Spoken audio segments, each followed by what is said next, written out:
자, 여러분 안녕하세요. 공인회계사 정성진 교수입니다. 자, 여러분들이 이제 법인세 수업을 듣고 첫 번째 이제 퀴즈를 봤는데요. 자, 어떤 느낌이었나요? 어려웠죠?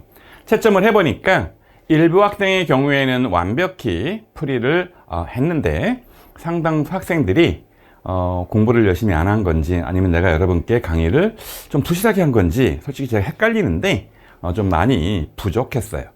자, 제가 지금부터 푸는 요 내용들 잘 숙지하고요.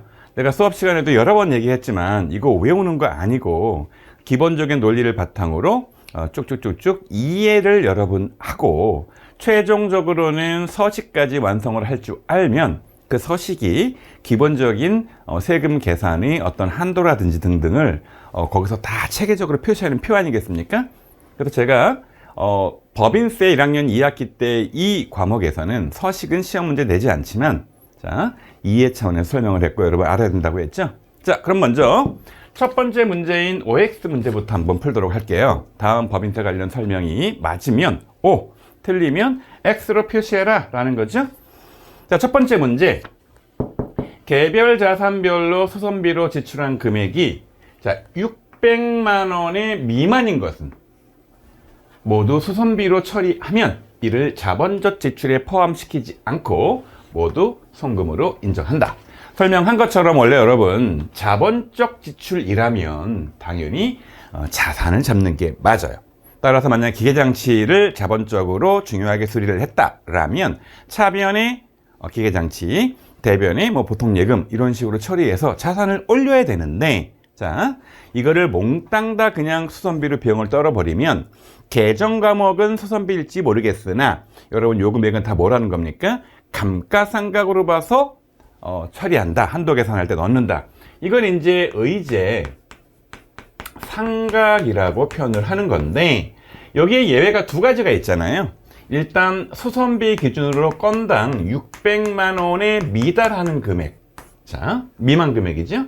또 하나가 이제 직전 연도 BS 장부가액 곱하기 5% 금액을 계산해서 요거보다 금액이 작으면 그래서 이렇게 요 금액들은 소액이기 때문에 여러분 요거는 자 회계상으로는 당연히 자본적 지출을 잡아야 되지만 몽땅 비용 잡아도 얘는 소액의 수선비이기 때문에 전액 뭐 한다는 겁니까? 얘들은 그냥 감가상각한 거로 보는 게 아니라 몽땅 다 송금으로 하겠다라고 해서 이런 것들은 여러분 의제상각으로 보는 게 아니라 의제상각에서 제외시키는 몽땅 다 송금 처리하는 거다라는 내용이니까 여러분 요 얘기는 맞는 얘기고요. 뒤쪽에 이제 문제 주관식 문제에도 유사한 내용이 나오기 때문에 그 내용으로 추가 설명을 또 하도록 할게요. 자, 개별 자산별로 취득가액이 100만 원. 여러분 좀 전에는 이제 이게 수선비의 내용이었던 거고요. 여러분 이제 이건 수선비가 아니에요. 자, 소액 취득이에요. 취득. 자, 100만 원 이하의 유형자산을 취득하고 이를 모두 단기 비용으로 처리한 경우 감가상각비 한도 계산 없이 전액 송금으로 인정한다. 자, 우리 공부했던 것처럼 원래 뭐 비품 같은 것들 싼 것들 100만 원 안 되는 것들을 취득을 하면 우리 회계에서는 차변에 비품 대변에 보통 예금 이런 식으로 자산을 잡아야 되지만 업무의 처리에 간결한 거를 도와주기 위해서 몽땅 다 비용 잡아서 차변에 예를 들어서 뭐 수선비 또는 소모품비 수선비가 아니죠. 차변에 소모품비, 사무용품비 이렇게 비용을 잡아버리고 보통 예금 나가버리는 이런 식으로 처리하면 그냥 다 비용을 인정해 주겠다라는 거라서 좀 전에는 이제 소액 수선비에 대해서 몽땅 다 송금 인정, 비용 인정하는 첫 번째 규정이었었고요. 두 번째는 소액 취득에 대해서 인정하는 그런 내용인 거죠. 역시 맞는 얘기고요. 다만 해당 자산은 고유 업무 성질상 대량으로 보유 또는 사업의 개시나 확장을 위해 취득한 자산이 아니어야지 가능한 거죠. 자, 여러분 그래서 다시 말하지만 소액 수선비 600만 원과 소액 취득 100만 원은 여러분 반드시 기억을 해야 하고요. 600만 원과 유사한 금액으로 또 하나 따져보는 게 직전 연도 회계 기준 말 장부상 금액 곱하기 5%도 이 소액 금액으로 넣는다. 여러분 이렇게 이해를 하면 되겠죠? 다음 세 번째 문제는 바로 법인이 건물에 대한 감가상각 방법을 신고하지 않은 경우에는 뭘로 하냐는 거죠. 여러분 건물은요 원래 이제 이론적으로야 정액법, 정률법, 생산량 비례법 등등등 여러 가지를 합리적으로 쓸 수 있지만 무조건 건너는 금액이 너무나 고액이다 보니까 법인세법에서는 내역연수도 40년 이렇게 길게 정해놓고 무조건 정액법을 쓰게 만들어 놨기 때문에 여러분 요 말은 맞는 말입니다. 자, 그 다음 고정자산 취득금액과 자본적 지출액을 송금으로 계산하면 이를 감가상각한 것으로 보아서 상각범위액을 계산해서 시부인 계산한다. 그럼 요거를 뭐라고 불렀습니까? 의제상각으로 본다 그랬죠? 보는 것처럼 이게 원래는 이 취득금액과 자본적 지출은 자산으로 잡아야 되는데 회사가 얘를 몽땅 다 비용으로 잡아버리면, 송금으로 잡아버리면 자, 감가상각비로 굳이 안 하고 수선비 내지 다른 말로 썼다 하더라도 요것들을 몽땅 다 감가상각으로 본다라는 한자 어려운 말이잖아요. 의제해서 감가상각 한도 계산한 다음에 그렇게 처리하는 거니까 여러분 요 얘기는 맞는 얘기입니다. 자, 5번 사업연도가 1월부터 12월 말까지인 회사가 감가상각 자산을 5월 31일에 취득해서 업무에 사용하기 시작한 경우에 자, 감가상각 대상 월수는 실개월이다. 이게 이제 다시 말하면 이게 월할 계산을 하는 거 아니에요? 월할.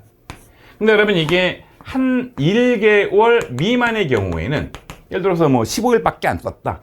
보는 것처럼 여러분 얘는 31일이니까 딸랑 하루밖에 안 쓴 거 아니에요? 31일 하루밖에. 자, 1개월 미만이어도 얼마를 버는 겁니까? 얘도 1개월로 봐주는 거기 때문에 5월 31일에 취득해도 5월 31일이 들어가요. 따라서 5월이 들어가요. 따라서 5월달부터 카운트를 하는 거기 때문에 앞에 1, 2, 3, 4를 빼고 나면 12개월에서 4개월을 빼고 나면 여러분 얘는 8개월 감가상각을 하면 되는 건데 이게 뭐라고 되어 있습니까? 7개월이라고 되어 있으니까 이 말은 틀린 말이에요.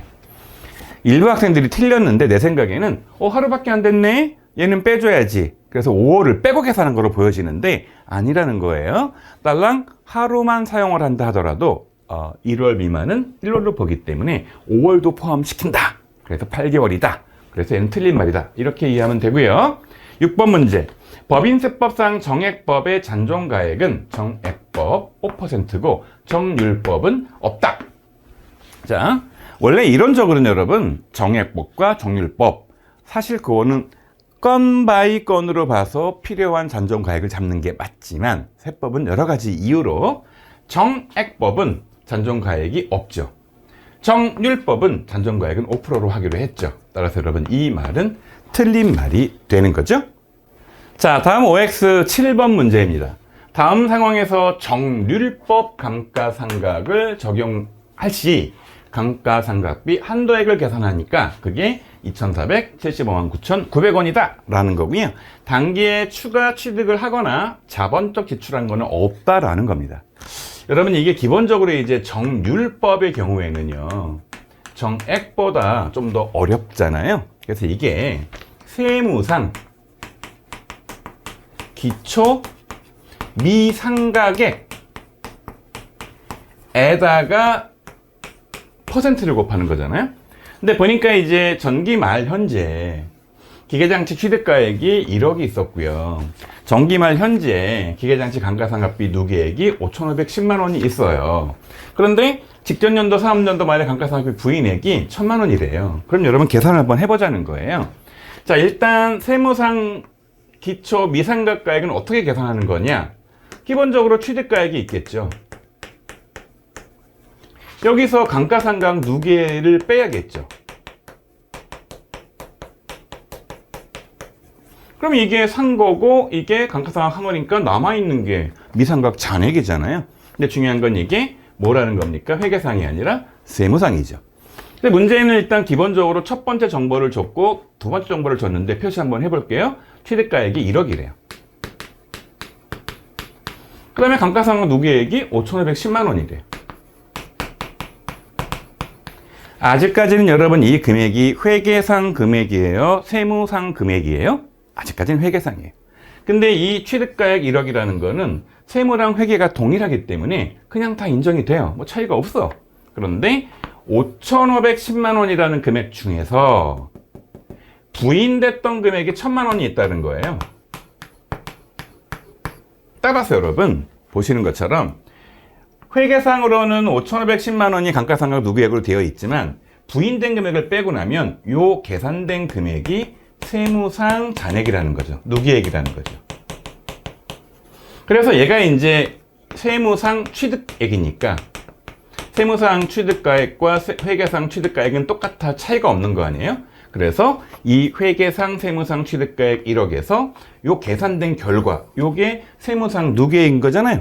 그래서 여러분 이 금액에다가 곱하기 몇 프로 하는 겁니까? 보시는 것처럼 45.1%를 하면 요게 한도가 되는 거고요.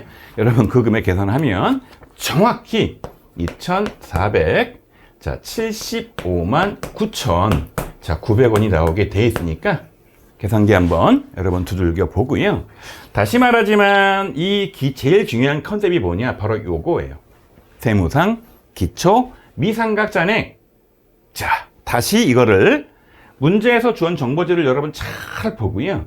일단 회계가 준 정보를 적는 거예요. 여기 하나 적고 여기 하나 적고.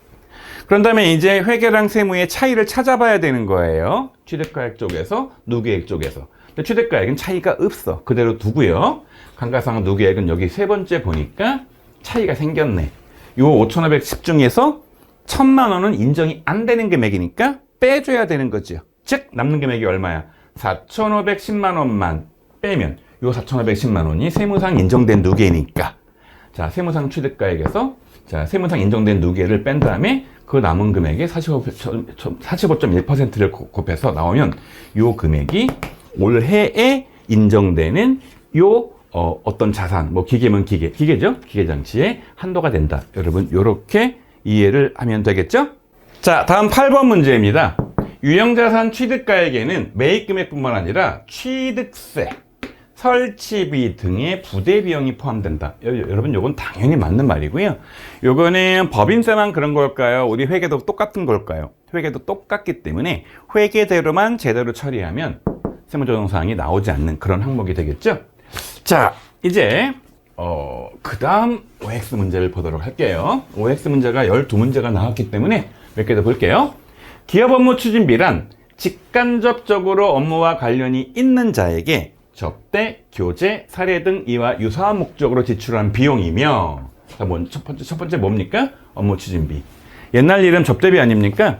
그래서 내 영업상 필요한 사람들한테 즉 업무랑 관련이 있어야 돼요. 자, 접대, 교재, 사례 등의 이유로 지출하는 비용입니다.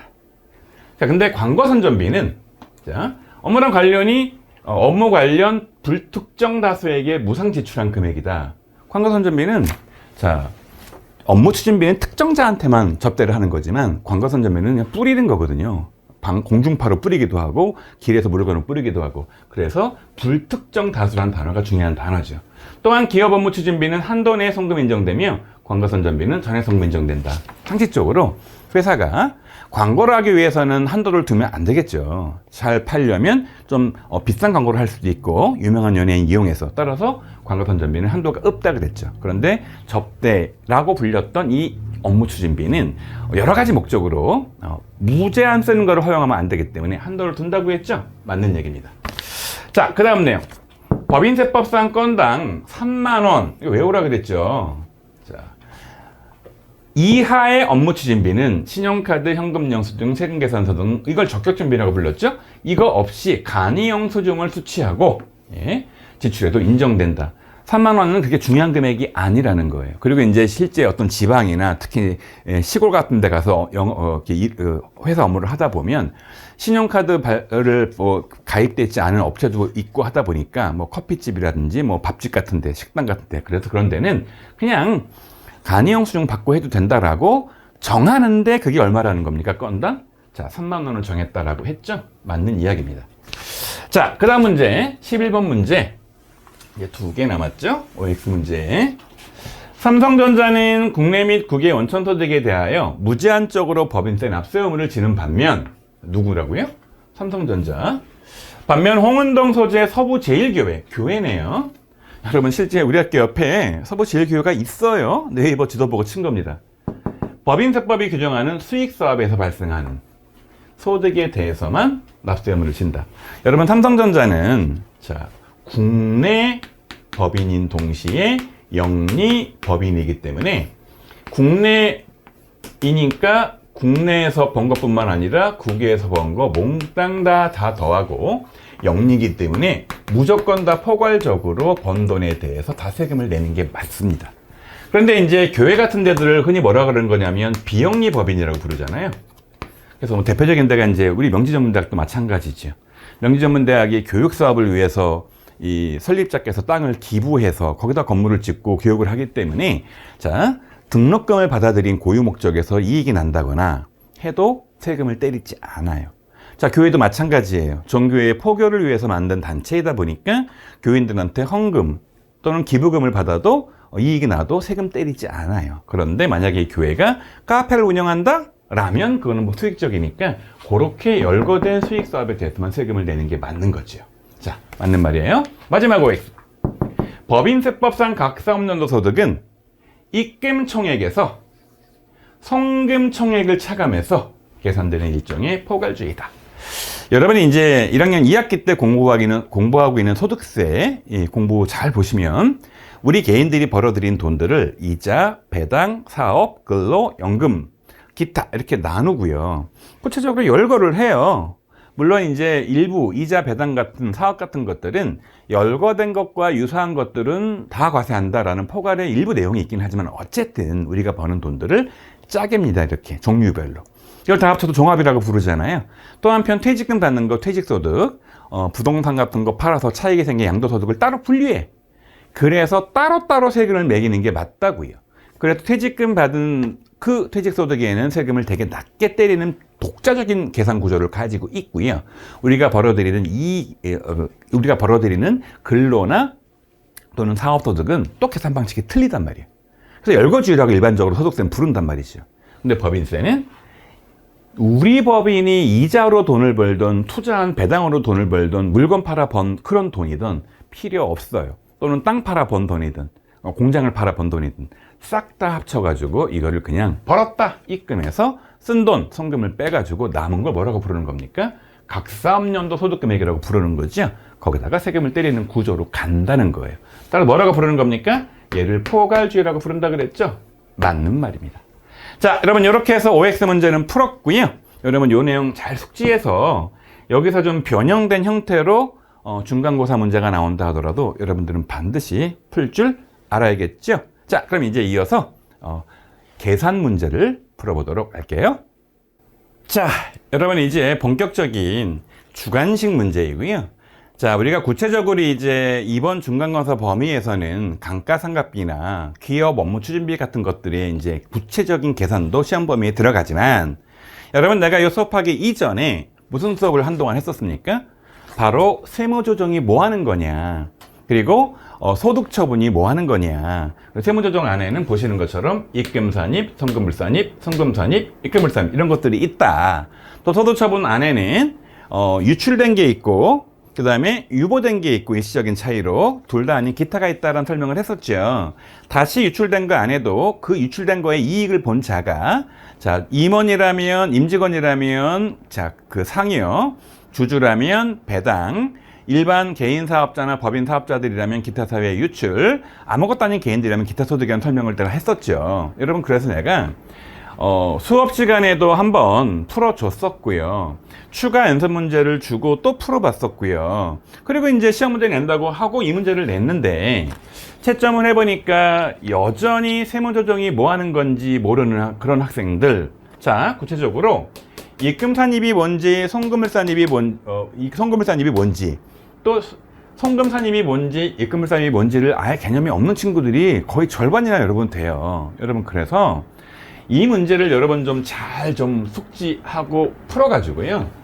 구체적으로 감가상각비 한도 계산하고 초과가 얼마인지 계산하는 거 물론 중요합니다. 또 한편 업무 추진비, 접대비 한도 계산해서 초과한 게 얼마냐, 송금물산입하는 거 중요합니다. 그런데 이 개념을 모르고 어떻게 문제를 푸냐는 거예요. 여러분 그래서 이 2번 문제가 되게 중요한 핵심 문제이기 때문에 절반에 가까운 학생들은 자, 나중에 여러분 답안지를 확인해 보면 알겠지만 뭘 틀렸는지 여러분 나중에 확인해 보시고요. 요거를 좀 제대로 좀 잡고 중간고사 임하고 이 이후에 법인세 강의를 들어야 되는 겁니다. 자, 여러분 시험지에는 구체적으로 되게 자세하게 손익계산서랑 자, 세무조정 사항을 주어졌지만 요게 이제 파워포인트로 칠판에 EBS 방식의 투사를 하다 보니 지면이 넓지가 않아요. 그래서 내가 여기다가 일단 우리가 만들어야 될 이게 이제 다들 아는 것처럼 15호 서식이잖아요. 15호 서식. 15호 서식을 그려놨고요. 여기다가 내가 이제 3호 서식을 그려놨고요. 여기다 내가 이제 50호 서식을 그려놔서 일단은 얘를 완성을 해서 요 개를 일단 계산해야 되는 거 아니에요. 요 개를. 그래서 여기 있는 요 합계에 있는 왼쪽에 있는 입금산입, 송금산입 합계가 1로 끌려가야 되는 거고요. 오른쪽에 송금산입, 입금산입 요 합계가 자 1로 끌려가야 되는 거잖아요. 자, 근데 결산서상 단기순이익은 여러분 얼마에서 시작을 하는 겁니까? 자, 여기다 여러분 내가 표시를 안 했지만 자, 내가 네이버 카페에다가 이 시험 문제, 답 없는 시험 문제와 답이 있는 정답도 다 공개를 했기 때문에 그 시험 문제 프린트를 딱 해서 여러분 영상을 보세요. 그럼 거기 보면 여기 들고 있는데 이렇게 요 왼쪽 부분에 보면 이제 매출과 판매 관리비와 법인세 차감 누전 순이익보다 법인세 비용 단기순이익 같이 되어 있는 손익계산서가 여기 나와 있죠. 손익계산서를 여러분 잘 보면 결산서상 단기순이익이 얼마냐면 2억 5천만 원이에요. 그래서 여기다가 이제 3호 서식의 제일 첫 번째 칸에 2억 5천만 원을 여러분 집어넣으면 됩니다. 그런 다음에 이제 요 입금산입, 송금물산입과 송금산입, 입금물산입은 요 표를 만들어 봐야 되는 거 아니에요. 내가 세무조정상 몇 개를 줬냐면 일단 요 시험지를 프린트해 보면 내가 세무조정상을 하나, 둘, 셋, 넷, 다섯, 6개를 줬어요. 6개를 줬지만 손익계산서에 분명히 요 표를 나중에 보면 시험지를 보면 왼쪽에 법인세 비용이라고 3천만 원이라고 표현되어 있다 그랬잖아요. 여러분 그래서 엄밀히 말하면 이 결산서상 단기순이익을 회사가 번 게 아니에요. 법인세 계산 차원에서는 뭐가 번 거라 그랬지? 손익계산서를 보면 법인세 차감전 순이익이 내가 번 돈이고 법인세를 빼고 남는 게 내 이익이잖아요. 또 우리는 법인세 비용을 계산하기 위해서 이 복잡한 세무조정을 하는 거니까 엄밀히 말하면 여기서 시작하면 안 돼요. 2억 5천에서 법인세가 3천만 원이거든요. 3천만 원 빼기 전, 즉 여기다 얼마를 더 하라는 거예요. 3천만 원을 더해서 법인세 차감 전으로 바꾸라 그랬죠. 그래서 여러분 몇 번 얘기하지만 구체적으로 시험 문제에서 세무조정 사항이라고 주지 않는다 하더라도 손익계산서를 딱 보고 법인세가 얼마인지 딱 알았다면 무조건 법인세는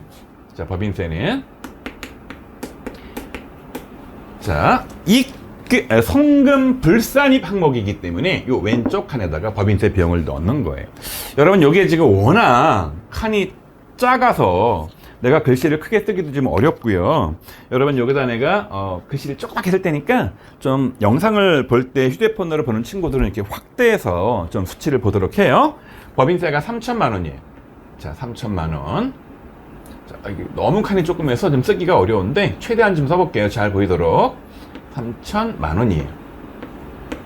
자, 근데 여러분 법인세는 일반적으로 내면 어디로 가는 컨셉이에요? 세무서로 들어가잖아요. 근데 세무서는 자, 개인 사업자, 법인 사업자 그렇게 보기는 어렵긴 하지만 국가기관이니까 일종의 뭐가 되는 겁니까? 자, 사업자 개념이잖아요. 단체니까. 그래서 요거를 기타 사회 유출로 처리한다 라는 거죠. 원래는 여기 처분 밑에만 적고 여기 코드는 뭐 번호를 집어넣어야 되는 건데 자, 칸이 좀 적으니까 이렇게 넓게 쓸게요. 기유는 내가 몇 번 얘기했지만 기타 사회 유출의 줄임말이다. 그럼 이렇게 이해하세요? 자, 이거를 여러분 많은 학생들이 틀렸더라고요. 이거를. 그래서 다른 건 다 맞게 했는데 이 법인세 비용 3천만 원을 선금물산입을 안 하는 바람에 이 금액이 틀린 거야. 이 금액이. 그래서 그런 학생들은 자, 이게 이제 배점이 주어져 있는 문제이기 때문에 몇 점짜리 문제로 정해져 있잖아요. 그래서 완전히 다 틀린 게 아니라 부분 점수를 여러분 줬으니까 나중에 시험 끝난 다음에 여러분 수업 시간에 내가 문제 다 나눠주고 확인시킬 거거든요. 그때 확인해 보도록 하세요. 자, 첫 번째 주어진 세무조정 사항은 뭐냐 이제 업무 추진비 한도 초과예요. 원래 여기다가 기업 업무 추진비 한도 초과라고 적어야 되는데 워낙 칸이 적어서 그냥 업무 추진비라고만 적을게요. 업무 추진비. 여러분들이 시험 볼 때는 실제로 종이가 좀 넓기 때문에 칸이 충분한데 다시 말하지만 얘가 파워포인트라서 좀 칸이 작으니까 여기 과목 이름 쓰는 것도 여러분 좀 이해를 해줘요. 자, 이게 얼마냐? 500만 원이에요. 500만 원. 자, 근데 여러분 업무 추진비를 썼단 말이에요. 근데 이게 증빙 없이 무조건 가져간 돈인 거예요? 증빙은 다 챙겼다는 전제인 거예요? 증빙은 다 합법적인 증빙을 챙겼겠죠? 다만 뭐가 문제인 거예요? 한도보다 더 많이 쓴 거죠. 그러니까 송금 인정이 안 되겠죠. 그러니까 송금 불산입이겠죠. 그런데 이 돈은 누가 가져간 거예요? 수업 시간 몇 번 말했던 것처럼 사실 그 접대의 기업 업무 추진비의 효과는 상대방이 우리 거래처 사람들이 이익을 봤으나 이 사람들은 밥을 먹고 술을 마시고 골프를 치고 선물을 받았을 뿐이지 그 돈은 받은 게 아니에요. 그 돈은 밥을 파신 분, 백화점 같이 선물을 파신데 골프장 같이 그 업체들이 받은 거기 때문에 개인 사업자, 법인 사업자가 그 돈을 받아갔으니까 여러분 얘도 마찬가지로 기타 사회 유출 처리하는 게 맞습니다. 자, 그 다음 내용이 보니까 감가상각비 한도 초과예요. 감가상각비가 비용이잖아요. 다른 말로 손금이잖아요. 한도가 초과된 거 아니에요. 일단 나중에 이제 중간쯤 그 문제가 나오잖아요. 그럼 얘는 당연히 손금 처리가 안 되죠. 250만 원이죠. 근데 여러분 이거는 영원히 나간 거예요. 지금은 초과해서 인정이 안 됐지만 이 부인당한 금액이 언젠간 다시 송금으로 인정당할 거예요. 한도가 부족해질 때, 그러니까 한도보다도 더 조금 감가상각할 때, 이걸 이제 시인 부족액이라고 부르잖아요. 나중에 내가 할 수 있는 한도보다 더 적게 하게 되지. 왜? 미리 까먹었으니까 감가상각비로. 그때 송금 인정해 주잖아요. 이걸 뭐라고 부르는 겁니까? 일시적인 차이라고 부르니까 이걸 뭐라고 부르는 거죠? 소득처분은 유보라고 부르는 거죠. 자, 이따 적겠지만 요렇게 이제 유보라고 표시된 것들은 요렇게 15서식만 작성하면 끝나는 거예요. 다시 50% 을로로 옮겨가야 되는 거예요. 50% 을로로 옮겨가야 되잖아요. 그래서 미리 이름만 적어주면 요렇게 첫 번째 항목인 감가상각비가 들어가야 된다고요. 그런데 여러분 딱 보니까 문제에 뭐라고 주어졌냐면 전기 한도 초과액이 없대요. 그 말이 의미 뭐예요? 기초금액이 없다는 거죠. 감소는 없잖아요. 근데 이번에 얼마가 생겨버린 거예요? 250만 원이 생겼죠. 따라서 기말잔액은 얼마가 되는 거예요? 250만 원 잔액이 생겼겠죠. 이렇게 해서 50% 소식은 감가상각비로 한 라인이 나와요. 근데 여러분 답답한 게 뭐냐면요. 상당수 학생들이 멀쩡히 잘 써나가다가 감가상각비 이 한도 초과액을 이 왼쪽에 송금불산입이 넣는 게 아니라 엉뚱하게 여기 송금 산입, 입금불산입에 여기다 넣는 친구들이 있는 거예요. 여러분 그래서 부탁이에요. 이게 지금 법인세, 다시 보여줄게요. 법인세 비용 3천만 원 이렇게 적는 거죠. 그 다음에 업무 추진비 한도 초과액 500만 원은 여기다 적는 거죠. 그 다음에 감가상각비 한도 초과액인데 전기 한도액이 없다 그랬죠. 요거 여기다 적는 거죠. 그럼 다시 말하지만 요렇게 적은 감가상각비 한도 초과라는 게 도대체 무슨 말인지를 이해를 좀 하자는 거예요. 무슨 말입니까? 회사는 차변의 감가상각비를 잡았어. 대변의 감가상각 누계액을 잡았어. 그럼 이 감가상각비가 제조원가 내지는 판매 관리비에 가장 이해하기 쉬운 건 판매 관리비니까 판매 관리비 비용으로 뻥 들어갔겠죠. 그러니까 이 문제 잘 보면 왼쪽에 손익계산서 양식이 있잖아요. 거기에 점점점점점 적은 수많은 항목 중에서 감가상각비로 얘가 비용이 빵 들어간 거죠. 근데 세법이 보기에는 적정한 감가상각비 비용을 잡았다는 거예요. 너무 과다하게 잡았다는 거예요. 과다하다는 거죠. 얼마만큼? 250만 원. 그래서 걔는 반란해서 몇 번 얘기하지만 원래는 이렇게 만드는 게 아니에요. 직접법으로 만들었다면 법인세법상 인정되는 별도의 손익계산서를 만들어야 되지만 그게 효율적이지 않으니까 우리나라 세무조정은 직접법으로 하는 거예요. 간접법으로 하는 거예요. 그래서 보시는 것처럼 회계상 금액인 2억 5천에서 출발해서 간접적으로 조정해서 우리가 알고 싶은 여기 나와 있는 각 사업년도 소득금액을 간접적으로 더하기 빼기로 계산한다. 지금 간접법 아니에요. 따라서 손익계산서는 그대로 두고 고치지 말고 얘만 딱 끌고 오고 내가 몇 번 얘기했죠? 예를 보는 순간 쫙 피라 그랬죠? 쫙 펴보면 위쪽에 감가상각비가 어디 있겠지. 인정 다 못하겠다는 거예요. 얼마를? 250 부인하는 거 아닙니까? 근데 얘가 나중에 언젠가는 없어질 거기 때문에 별도의 관리하는 표를 만들어서 이렇게 표시해 둔다. 이런 그런 내용인 거예요. 생각보다 여기 나와 있는 50% 소식 만들라 그랬더니 많은 학생들이 틀렸어요. 여러분 다시 말하지만 좀 꼼꼼하게 공부를 하고 이해를 해서 도대체 이 표가 뭐 하는 표냐를 자 유보가 왜 유보냐를 좀 여러분 이해하기 바래요. 자, 그 다음 내용이에요. 대표이사 가지기금 인정이자. 이게 뭔 얘기야? 나중에 다시 공부 자세히 하겠지만 기본적인 의미는 뭐예요? 여러분 이게 지금 유이자라는 거예요? 이게 무이자라는 거예요? 가지급금 인정이자란 말의 의미는 대표님이 회사에서 돈을 빌려간 거예요. 그래서 실제로 차변의 대여금, 대변의 현금 또는 보통 예금 이런 식으로 대표님께 돈을 공짜로 빌려준 겁니다. 그럼 회사는 추후에 난 이자를 받아 먹어야 되는데 안 받은 거야. 이자를 안 받았으니까 차변에 무슨 보통 예금 또는 현금, 대변에 이자 수익을 안 잡았겠지. 근데 세법은 다시 말하지만 왜 이자를 안 받았어? 은행에 넣었다면 이자 받았을 거 아니야. 300만 원을 너 이자 받은 거를 볼 거야 라고 해서 여러분 이번에는 송금물 산입이 아니라 입금 산입에 들어가는 거지요. 그래서 여기에 인정이자가 들어갑니다. 그 금액이 얼마냐? 300만 원. 300만 원. 여러분 그런데 이 소득처분을 보면 이자를 받을 수 있는 걸 안 받았기 때문에 들어올 이자가 안 들어오고 나가버린 꼴이잖아요. 나갔잖아. 그럼 이게 유출이에요? 일시적인 차이인 유보이에요? 둘 다 아닌 기타예요. 나갔잖아요. 유출이잖아. 근데 이익권자가 누구예요? 보니까 대표님, 임직원이네? 그래서 여러분 이거는 그 임직원한테 보너스를 준 거다 마찬가지다. 보너스가 우리 말로 상여라 그랬죠? 상여 처리하는 겁니다. 자, 그 다음 내용이 뭐냐? 자, 이제 단기 정기예금에서 발생한 미수이자래.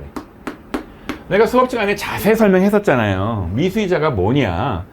미수이자가 뭐긴 뭐예요? 자, 내가 이자를 은행에서 못 받았단 말이지. 그럼 차변에 뭘 잡아? 미수 수익을 잡잖아. 자, 이 사례에서는 얼마를 잡은 거냐면 지금 250만 원을 잡았죠.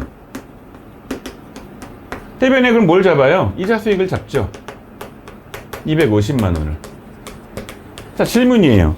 왜 이자를 못 받았어? 250만 원을. 이유는 간단해요. 12월 말이 만기가 아닌 거야. 우리는 연중에 가입을 하는 바람에 12월 말엔 이자를 안 준다고. 다음 년도 어느 순간이 돼서 1년이 돼서 만기 때 이자를 준다고. 그럼 원래는 우리 형식적으로는 12월 말에 가만히 있으면 돼요. 이거 안 해도 된다고 원래. 그런데 회계는 논리적인 학문이고 그리고 발생주의라고 해서 발생한 것들을 또 연단위로 끊어버리니까 통상적으로 1월부터 12월 말까지가 한 과세 기간이잖아요. 그리고 한 회계 연도잖아요. 그러니까 12월 말 기준으로 딱 잡아가지고 논리적으로 우리가 땡땡 은행에다가 예금을 했는데 못 받은 이자가 얼마야? 발생한 거 얼마야? 찾아봐. 했더니 250만 원 나왔네? 그러면 무슨 얘기냐? 이익 잡아라. 다른 말로 차변에 미수수익, 대변에 이자 수익 잡아서 이거 어디로 하는 겁니까? 손익계산서에 영업의 수익으로 가겠지. 영업의 수익으로. 손익계산서를 쫙 까보면, 말을 바꾸면 이거를 위로 쫙 펴보면 바로 위쪽에 영업의 수익의 첫 번째 항목이 이자 수익이라고. 거기에 들어가 있었겠지. 250이. 회계상 잘한 거야. 근데 받은 거야 안 받은 거야? 못 받았지. 그래서 미수 수익이 이름은 수익이지만 얘는 뭐라는 거야? 자산이야. 유동자산. 바로 다음 연도 한 연중되면 1년 안에 이 돈 나온다고 은행에서. 그러니까 자산이라고. 이게 회계라고. 근데 세법은 뭐라고 그래? 세법은 어떻게 된다고? 세법은 법인세법은 어떻게 한다고? 이렇게 안 하고 무조건 법인세법은 현금주의라고. 그래서 야 니네는 왜 이자를 안 받았는데 얘를 잡는 거야? 이거 잡지 말라고 라고 말하고 싶은 거야. 그런데 문제는 자 다시 말하지만 이게 뭐 하는 거라고? 우리는 간접법으로 세무조정을 하는 거기 때문에 이거를 무시해서 없앨 수가 없다고. 얘는 그냥 인정해 줘야 된다고. 그냥 손익계산서를 두라고. 대신 뭐 한다고? 이런 식으로 간접법으로 이 안에 있는 금액 중에서 잘못 들어간 금액을 발라내서 너는 내가 세금 안 때릴 거야. 나중에 한꺼번에 때릴게 라고 해서 여기 미수이자를 왜 이 이자 수익을 잡았니? 나 입금으로 안 할래. 입금 불산이 이렇게 처리하는 거고요.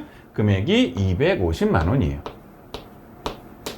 근데 여러분 이거는 문제는 뭐냐면 그럼 세법은 250채에 대한 세금을 안 때리겠다는 거예요? 지금 안 때리고 나중에 탈 때 한꺼번에 다 때리겠다는 거예요? 나중에 다 때리겠다는 거지. 그러니까 지금은 안 때려. 좋아. 오케이. 나중에 한꺼번에 다 때리자는 거지. 지금 차이가 생겼어. 그러면 영원히 끝나는 게 아니야. 다음에 실제 총이자를 받을 때 다시 정산받아 세금을 내야 되기 때문에 이게 영구적인 차이가 아니라 나간 게 아니라 일시적인 차이인 거잖아. 그래서 얘는 유보라고. 유보. 어떤 학생들 여기다가 이제 유보 칸에다가 세모 유보 마이너스 유보를 적는 경우도 있는데 다 맞는 말이에요. 근데 이 자리 자체가 마이너스 자리잖아. 그래서 굳이 마이너스 세모자를 치지 않아도 무조건 얘는 이렇게 써놓고 얘는 마이너스 2라고 읽을 수 있기 때문에 굳이 여기다가 세모 표시 안 해도 됩니다. 해도 괜찮고요. 예. 자, 그 다음 내용 볼게요. 자, 그 다음 내용 보니까 세금과 공과예요. 세금과 공과. 이제 지우고, 이건 지나갔죠, 이제? 예, 지우고. 세금과 공과에 포함된 과태료가 있다는 거예요. 엄밀히 말하면 과태료는 과태료죠. 세금과 공과가 아니죠. 과태료 차변 분기를 해야 되는데, 과태료라는 개정 과목을 쓰지 않아요. 이유가 뭐냐면 워낙 잘 발생하지 않는 드문 과정이라서 이렇게 드물게 발생하는 것들은 뭘 하나 묶어, 그래서 잡비에 넣거나 이런 데 넣어야 되는데, 잡비에 넣기도 뭐하니까 그냥 일반적으로 실무에서는 세금과 공과에 그냥 몰아 넣는 경향이 있어. 그럼 세무사들이 와가지고, 회계사들이 와가지고 세금과 공과를 쫙 까보면서 실제 세금 또는 공과금을 낸 건지, 이렇게 벌금이나 과태료를 낸 건지를 확인 다 한 다음에 과태료나 벌금 낸 것들, 여러분 얘는 송금 인정이 안 된다 그랬잖아요. 위법적인 사항이니까. 그래서 너는 내가 송금으로 인정을 못 하겠어 라고 해서 이제는 송금 불산입 항목이니까 왼쪽 칸에다가 과태료라고 적고 여기다가 100만 원을 적어주는 거예요. 근데 이 돈은 나간 거잖아. 유출된 거잖아. 근데 누가 돈을 받아갔어? 국가기관이. 역시 일종의 기업 같은 것들이니까, 사업자니까 기타 사회 유출 처리한다고. 자, 그 다음 내용이 이제 국세 환급금 과원합 이자. 근데 뭐라 그랬어? 자, 이 회사가 돈을 이제 세금을 국가에 냈지. 더 많이 냈지. 그 나중에 돌려받지. 이걸 이제 전문 용어로 경정 청구라고 불러. 내가 세금 내고 5년 안에 청구할 수 있어. 잘못 더 낸 것들은. 그럼 내가 돈이 들어왔어. 그럼 은행 통장에 돈이 더 낸 세금이 들어왔네? 얼마가 들어왔다는 거지? 150만 원 들어왔다고. 그럼 이게 이제 이자란 말이야, 이자. 원래 돈이 더 들어오지. 더 낸 세금도 들어오는데 그거에 대한 이자를 또 준다 그랬잖아. 국가가 미안해서 정기금 계산해가지고. 자, 그래 여기에 이자 수익이 잡혔다고. 얼마가? 150만 원. 물론 2분기도 또 추가로 끊어야 돼. 차반에 보통 예금 얼마 세금이 얼마인지 모르겠지만 여기에 법인세를 줄여줘야지. 법인세 비용 더 낸 세금 줄여줘야지. 얘는 세금은 원금이고 이건 이자 부분이잖아. 이자. 아무튼 요건 무시하고 이제 그래서 이자를 잡는 게 회계상 잘한 거야 못한 거야. 은행에 넣어서 이자를 받던, 국가가 나한테 미안하다고 갖고 있던 세금을 돌려주면서 이자를 붙여주던, 이자면 이자 잡아야지. 당연히 잘한 거지. 근데 다시 말하지만 우리는 무슨 법이라고? 간접법이기 때문에 국세청이 그 세법을 보니까 원래는 이자가 맞지만 우리 국세청이 세금을 더 많이 받는 바람에 이자를 준 거니까 요거는 우리가 미안해서라도 세금을 못 때리겠다. 자, 니네가 이자 수익 잡아서 영업의 수익을 잡아서 당기 수익을 늘려놨지만 나는 그거는 세금 안 때릴 거야 라고 해서 뭐가 되는 겁니까? 입금에 넣지 마 라고 해서 입금 불산입이 되는 거니까 여기는 과원합 이자, 그 금액이 얼마다? 150만 원 이렇게 들어가는 거예요.